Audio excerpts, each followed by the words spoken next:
시청자 여러분, 안녕하십니까? 대한민국 연예계의 숨겨진 이면과 그 안의 진실을 집요하게 파헤치는 유명인 이야기의 이진호입니다. 오늘 우리는 대한민국에서 가장 영향력 있는 여성 희극인 중 한 명으로 꼽히던 박나래 씨를 둘러싼 충격적인 논란에 대해 다뤄보려 합니다. 최근 박나래 씨는 함께 일했던 매니저들로부터 이른바 갑질과 부당 대우를 당했다는 폭로가 이어지며 데뷔 이후 최대의 위기를 맞이했습니다. 대중은 평소 그녀가 보여준 친근하고 유쾌한 이미지 뒤에 이런 차가운 이면이 있었다는 사실에 경악했고 분노는 걷잡을 수 없이 번져 나갔습니다. 매니저들의 주장에 따르면 박나래 씨는 상습적인 폭언은 물론이고 이해할 수 없는 업무 지시와 금전적 손해까지 입혔다고 합니다. 특히 그녀가 출연하던 모든 프로그램에서 하차를 선언할 정도로 사태는 걷잡을 수 없이 커졌고 여론은 이미 그녀를 범법자에 가까운 시선으로 바라보고 있습니다. 하지만 우리는 여기서 멈추지 않고 한 걸음 더 들어가 보려 합니다. 과연 우리가 알고 있는 폭로의 내용이 전부 진실일까요? 아니면 우리가 보지 못한 또 다른 이면의 진실이 숨겨져 있는 것일까요? 취재 과정에서 입수한 단독 자료와 관계자들의 증언, 그리고 결정적인 녹취 파일은 이번 사태가 우리가 알던 것과는 전혀 다른 방향으로 흐르고 있음을 암시하고 있습니다. 한 사람의 인생을 송두리째 흔들어 놓은 이 갑질 논란의 실체와 그 뒤에서 오간 수억 원대 합의금의 실체는 무엇인지 지금부터 그 서막을 열어보겠습니다. 이 방송은 누군가를 옹호하기 위함이 아닙니다. 오직 확인된 자료와 팩트만을 바탕으로 시청자 여러분께서 객관적인 판단을 내리실 수 있도록 그 전말을 낱낱이 공개하겠습니다. 이번 논란에서 대중의 공분을 가장 크게 샀던 부분은 바로 박나래 씨가 매니저들에게 정당한 대가를 지불하지 않았다는 금전적 의혹입니다. 폭로의 중심에 선 매니저 A씨는 당초 박나래 씨가 월급 500만 원을 약속했지만 실질적으로 받은 금액은 30만 원 수준에 불과했다고 주장했습니다. 이 주장은 박나래라는 거물급 연예인이 자신의 성공을 위해 헌신한 매니저의 노동력을 착취했다는 프레임으로 굳어지며 그녀의 도덕성에 치명타를 입혔습니다. 그러나 저희가 확보한 자료와 팩트체크를 통해 확인한 결과 이 숫자 이면에는 전혀 다른 사실들이 숨겨져 있었습니다. 먼저 매니저 A씨의 경력을 정확히 짚어볼 필요가 있습니다. A씨는 2023년 3월에 신입으로 입사한 로드 매니저로 박나래 씨의 이전 소속사인 JDB 엔터테인먼트에서 약 1년 6개월 정도의 경력을 쌓았습니다. 이후 2024년 9월 박나래 씨가 1인 기획사인 엠파크를 설립하면서 A씨를 데려갔고 이 과정에서 경력이 채 2년이 되지 않은 그에게 이사라는 파격적인 직함을 부여했습니다. 이전 소속사에서 A씨가 받았던 월급은 230만 원대였으며 170만 원을 받았다는 주장은 사실과 달랐습니다. 박나래 씨는 자신의 1인 회사로 A씨를 영입하며 그의 월급을 38만 원 수준으로 대폭 인상해 주었습니다. 이는 업계 통상적인 신입급 매니저의 급여를 훨씬 상회하는 수준입니다. 가장 논란이 된 4대 보험 미가입과 3.3% 사업 소득 처리 문제. 역시 사실관계 확인이 필요합니다. A씨는 지속적으로 4대 보험 가입을 요구했으나 박나래 씨 측이 이를 묵살했다고 주장했습니다. 하지만 엠파크 측의 세무 자료와 당시 정황을 종합해보면 실제로는 세제 혜택을 위해 A씨 본인이 33% 프리랜서 방식의 소득 지급을 원했던 것으로 파악됩니다. 엠파크와 같은 1인 기획사 입장에서는 높은 매출에 대비하여 비용 처리가 절실하기 때문에 직원을 정규직으로 채용하여 4대 보험을 지원하는 것이 회사 운영 면에서 훨씬 유리합니다. 박나래 씨 측이 굳이 리스크를 감수하며 보험 가입을 거부할 이유가 전혀 없었다는 의미입니다. 또한 500만 원을 받기로 했다는 주장과 달리 A씨가 과거 박나래 씨에게 보낸 메시지에서는 전혀 다른 태도가 포착됩니다. A씨는 월급에 대해 물어보는 박나래 씨에게 이만큼으로도 너무 감사하며 미팅 때 쓸 진행비로도 충분하니 더 줄이셔도 괜찮다고 직접 말한 바 있습니다. 여기서 언급된 진행비는 박나래 씨가 매니저들이 현장에서 사용할 수 있도록 지급한 법인 카드 비용을 의미합니다. 즉, 본인이 직접 현재의 급여 체계에 만족한다는 의사를 표시했음에도 불구하고 나중에 가서 약속된 금액을 못 받았다고 폭로한 셈입니다. 결론적으로 금전적 갈등의 본질은 박나래 씨의 일방적인 착취가 아니라 신입 매니저에게 파격적인 대우를 해주었던 호의가 관계가 틀어지면서 왜곡된 주장으로 변질된 것으로 보입니다. 박나래 씨는 매니저 A씨에게 이사직함을 주고 샤넬 시계나 가방 같은 고가의 선물을 수시로 건넬 만큼 그를 신뢰하고 아꼈습니다. 하지만 이러한 신뢰의 관계는 결국 주 80시간 근로라는 수치 싸움과 미지급 월급이라는 프레임 속에 갇혀버리고 말았습니다. 진실은 숫자 뒤에 숨어 있었고 우리는 그 숫자가 말하지 않는 진정한 맥락을 들여다봐야 합니다. 금전적 논란에 이어 대중을 가장 충격에 빠뜨렸던 대목은 바로 박나래 씨의 구체적인 폭언과 이른바 잡돌이 의혹이었습니다. 매니저 A씨는 지난 11월 8일과 9일 박나래 씨의 자택에서 진행된 촬영 준비 과정에서 인격 모독에 가까운 갑질을 당했다고 폭로했습니다. 당시 박나래 씨가 헤어와 메이크업을 받는 도중 매니저에게 와인잔과 조명을 찾아오라고 짜증 섞인 지시를 내렸고 물건을 빨리 찾지 못하자 스태프들이 보는 앞에서 일을 이따위로 할 거면 왜 하느냐는 식의 입에 담기 힘든 욕설과 함께 조만간 잡돌이를 한번 해야겠다는 폭언을 퍼부었다는 내용이었습니다. 이 내용은 언론을 통해 대대적으로 보도되며 박나래 씨를 아나무인 격인 연예인으로 낙인 찍는 결정적 계기가 되었습니다. 그러나 이 자극적인 폭로의 진실을 확인하기 위해 당시 현장에 있었던 제3자의 증언을 확보한 결과 상황은 전혀 다른 양상을 띠고 있었습니다. 당시 박나래 씨의 스타일링을 담당했던 헤어숍 원장은 이 사건에 대해 명확한 해명을 내놓았습니다. 원장의 증언에 따르면 박나래 씨가 매니저에게 와인잔 등 촬영에 필요한 물품을 찾아달라고 요청한 것은 사실이었습니다. 하지만 그 과정에서 매니저 A씨가 주장하는 강압적인 지시나 모욕적인 발언, 그리고 욕설은 결코 존재하지 않았다고 단언했습니다. 오히려 박나래 씨 본인이 물건을 찾지 못해 발을 동동 구르며 어떡하지라고 당황해하는 모습이었고 결국 본인이 직접 물건을 찾아 나섰다는 것이 현장 목격자의 공통된 진술입니다. 현장에 있던 스태프들은 이 상황을 갑질이라고 전혀 느끼지 못했습니다. 오히려 박나래 씨가 본인 스스로 일을 해결하려 애쓰는 모습을 보며 스태프들이 미안함을 느껴 헤어 메이크업을 빨리 끝내고 같이 찾아줘야겠다는 생각을 했을 정도였다고 합니다.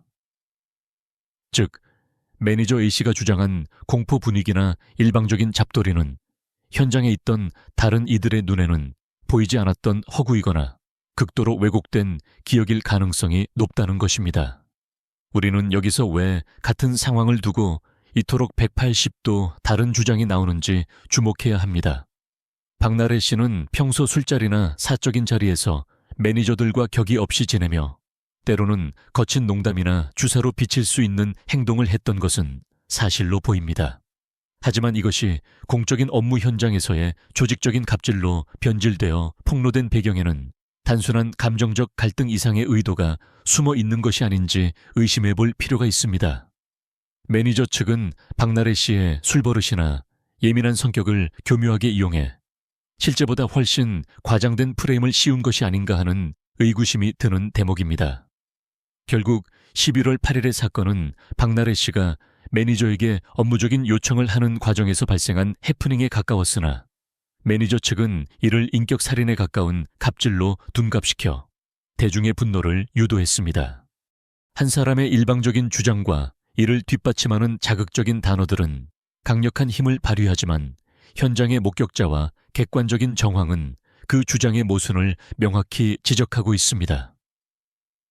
박나래 씨가 매니저들에게 감정적으로 서툴게 대했을 수는 있으나 그들이 주장하는 조직적이고 악의적인 갑질의 실체는 현장 증언 앞에서는 그 힘을 잃고 있습니다. 이번 사건의 향방을 완전히 뒤흔들 수 있는 가장 결정적인 증거는 바로 12월 8일 새벽 박나래 씨의 자택에서 이루어진 새벽 회동의 녹취 파일입니다. 매니저 A씨는 그동안 박나래 씨가 강압적인 분위기에서 일방적인 합의를 종용했으며 본인은 공포에 질린 상태였다고 주장해 왔습니다. 하지만 저희가 단독으로 입수한 녹취 파일과 당시 동석했던 제보자 B씨의 증언은 대중이 알고 있던 사실과는 80도 다른 충격적인 반전을 담고 있습니다. 사건 당일 새벽 3시경 박나래 씨의 집을 찾은 인물은 매니저 A씨 혼자가 아니었습니다. 그 자리에는 A씨의 연인이자 박나래 씨와도 친분이 있었던 B씨가 동행했습니다. A씨는 그동안 본인이 일대다에 불리한 상황에서 압박을 받았다고 말했지만 실상은 2대2의 구도로 만남이 성사되었던 것입니다. 더욱 놀라운 것은 녹취 속에 담긴 두 사람의 대화 분위기입니다. 현관문에 들어서자마자 매니저 A씨는 주저앉아 오열하기 시작했고 박나래 씨는 그런 매니저를 품에 안아주며 함께 한참을 울었습니다. 녹취 파일 속에서 매니저 A씨는 박나래 씨를 향해 언니 많이 아팠죠? 미안해요라고 말하며 진심 어린 사과를 건넸습니다. 이에 박나래 씨 역시 너도 아팠잖아. 나도 미안해라고 답하며 서로의 상처를 보듬는 모습이 고스란히 담겨 있습니다. 특히 박나래 씨가 모든 방송에서 하차하겠다는 입장문을 보여주자 매니저 A씨는 왜 언니가 하차를 하느냐, 하차하지 마라.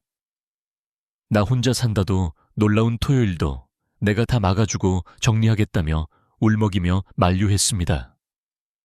이것이 과연 갑질 피해자가 가해자에게 보일 수 있는 반응인지 의문이 들 수밖에 없는 대목입니다. 당시 현장에 있었던 연인 B씨는 두 사람 사이에 웃음과 눈물이 교차하며 과거에 친밀했던 분위기가 완전히 회복된 것처럼 보였다고 증언했습니다. 박나래 씨는 새벽 6시가 넘어 귀가하는 매니저의 안전을 걱정할 정도로 세심한 모습을 보였고 두 사람은 오해와 불신을 완전히 털어낸 듯한 모습으로 작별했습니다. 매니저 A씨는 나중에 이 발언들이 원활한 합의를 전제로 한 것이었다고 해명했지만 녹취에 담긴 그 뜨거운 감정과 친밀한 호칭들은 단순한 비즈니스적 계산이라고 보기에는 너무나도 인간적이고 깊은 유대감을 보여주고 있습니다. 결국 이 새벽 회동은 박나래 씨에게 오해와 불신이 풀렸다는 확신을 주기에 충분했습니다. 박나래 씨는 이 만남의 분위기를 바탕으로 공식 입장을 발표하고 진심 어린 반성의 뜻을 전했습니다. 하지만 불과 몇 시간 뒤 매니저 A씨가 잠에서 깨어난 이후 상황은 급격하게 얼어붙기 시작했습니다.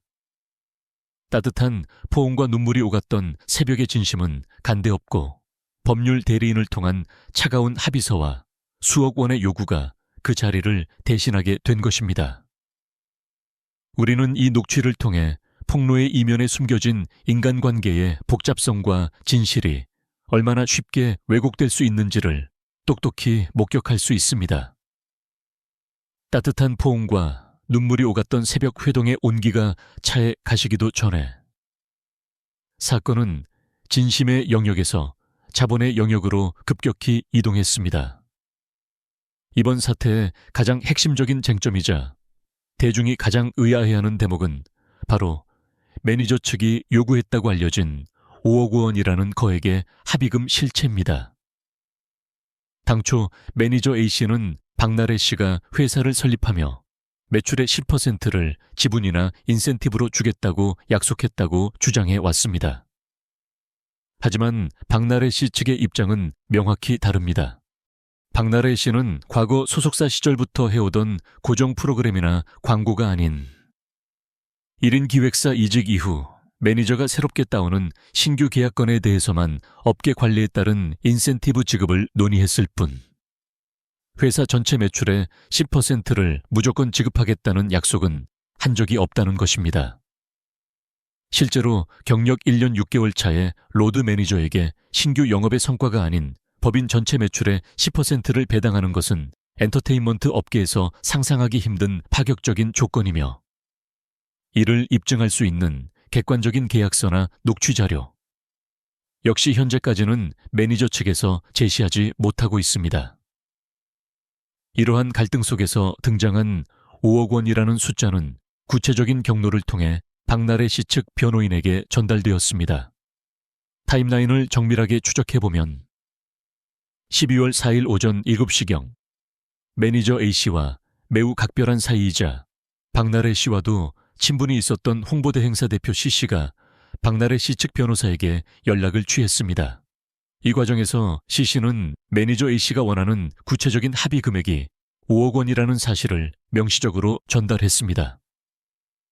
매니저 A씨는 본인이 직접 박나래 씨나 변호사에게 5억 원을 말한 적은 없다고 부인하고 있으나, 본인의 최측근인 C씨를 비롯하여 주변 방송 작가들에게도 동일하게 5억 원에 대한 언급을 했던 정황이 포착되었습니다. 결국 5억 원이라는 금액은 단순한 소문이 아니라 매니저 측의 의중이 실린 구체적인 요구안이었음이 드러난 셈입니다. 특히 1차 협상 당시 제시되었던 2억 5천만 원에서 사태가 진행됨에 따라 그 요구액은 5억 원으로, 심지어는 최소 5억이라는 가이드라인으로 상향 조정되었습니다. 이는 매니저 측이 주장하는 진정성 있는 사과와 명예회복이라는 명분 뒤에 거액의 금전적 보상을 취하려는 실리적 목적이 강하게 작용하고 있었음을 시사합니다. 더욱 주목할 점은 이 5억 원이라는 합의금이 거론된 시점입니다. 박나래 씨가 주사 의혹과 갑질 폭로로 인해 연예계 퇴출 위기에 몰리고 모든 방송 하차를 고민하던 가장 취약한 시기에 이러한 고액 합의안이 전달되었다는 사실입니다. 박나래 씨 입장에서는 이 금액이 단순한 피해 보상이 아닌 폭로를 멈추기 위한 대가성 요구로 느껴질 수밖에 없었을 것입니다. 진실을 밝히겠다는 정의로운 폭로와 수억 원대의 합의금 사이의 괴리는 이번 논란을 바라보는 대중의 시선에 차가운 의문을 던지고 있습니다. 새벽의 따뜻한 눈물과 포옹이 무색하게도 해가 뜬 뒤 마주한 현실은 차갑고 날카로운 법적 공방의 장이었습니다. 박나래 씨는 새벽 회동을 통해 서로의 앙금이 풀렸다고 굳게 믿고 오전 11시경 모든 방송 하차와 반성의 뜻을 담은 공식 입장을 발표했습니다. 하지만 매니저 A씨 측의 반응은 박나래 씨의 기대를 처참히 무너뜨렸습니다. 오후 2시경 잠에서 깨어난 매니저 A씨는 즉시 자신의 법률 대리인과 미팅을 가졌고, 불과 몇 시간 뒤인 오후 5시경 박나래 씨 측에 전혀 다른 온도의 합의서 초안을 전달했습니다. 저희가 확보한 당시 카카오톡 대화 원본에 따르면 박나래 씨는 매니저 측 변호사가 보내온 합의서를 보고 큰 당혹감을 감추지 못했습니다. 합의서의 내용은 박나래 씨가 그동안 제기했던 매니저의 횡령 의혹, 허위 보고, 공갈 미수 등의 주장이 모두 객관적 사실에 반하는 허위 사실임을 명백히 인정하고 이를 전면 철회하라는 요구를 담고 있었습니다. 또한 합의서에는 정신적 손해 배상까지 포함되어 있었으며 일방적으로 한두 시간 안에 답변을 달라거나 오늘이 지나면 합의 의사가 없는 것으로 간주하겠다는 고압적인 문구까지 포함되어 있었습니다. 박나래 씨는 카톡을 통해 어제 우리 집에서 얘기할 때만 하더라도 서로 오해도 풀리고 앙금도 풀린 줄 알았다며 돈 말고 어떤 내용을 바라는지, 도대체 순서가 이게 맞는 건지 무섭고 조심스럽다라고 호소했습니다. 여기서 주목할 점은 박나래 씨가 언급한 돈 말고라는 표현입니다. 이는 이미 금전적인 합의 액수에 대해서는 어느 정도 공감대가 형성되었음을 시사하며 매니저 측이 추가로 요구한 허위 사실 인정이라는 명분적 압박이 협상의 핵심 쟁점으로 떠올랐음을 보여줍니다. 매니저 A씨는 박나래 씨의 감정적인 호소에 대해 단호한 태도를 유지했습니다. A씨는 저는 이런 감정적인 답변을 듣고 싶은 게 아닙니다. 그냥 합의 종료하겠습니다라며 대화를 단절하려 했습니다. 결국 박나래 씨 역시 철저한 조사와 법적 증거로 해결합시다라는 말을 끝으로 오후 10시 7분경 양측의 협상은 최종 결렬되었습니다. 새벽 3시의 오열과 화해는 불과 19시간 만에 법적 끝장 승부라는 파국으로 치닫게 된 것입니다. 이 과정에서 드러난 매니저 측의 의도는 단순한 사과를 넘어서는 것으로 보입니다. 박나래 씨가 자신의 과오를 인정하는 수준을 넘어 매니저 측에 제기되었던 모든 의혹을 스스로 거짓이라고 공표하게 함으로써 완벽한 도덕적 우위를 점하려 했던 것입니다. 하지만 이러한 무리한 요구는 결과적으로 협상의 판을 깨뜨렸고 양측은 이제 돌아올 수 없는 강을 건너 법정에서의 진흙탕 싸움을 예고하게 되었습니다. 진실을 찾기 위한 대화가 아닌 상대를 무너뜨리기 위한 전략적 합의서 초안은 이번 논란이 가진 가장 씁쓸한 이면 중 하나입니다. 이번 박나래 씨를 둘러싼 갑질 논란과 수억 원대 합의금을 둘러싼 진실 공방은 우리 사회에 무거운 질문을 던지고 있습니다.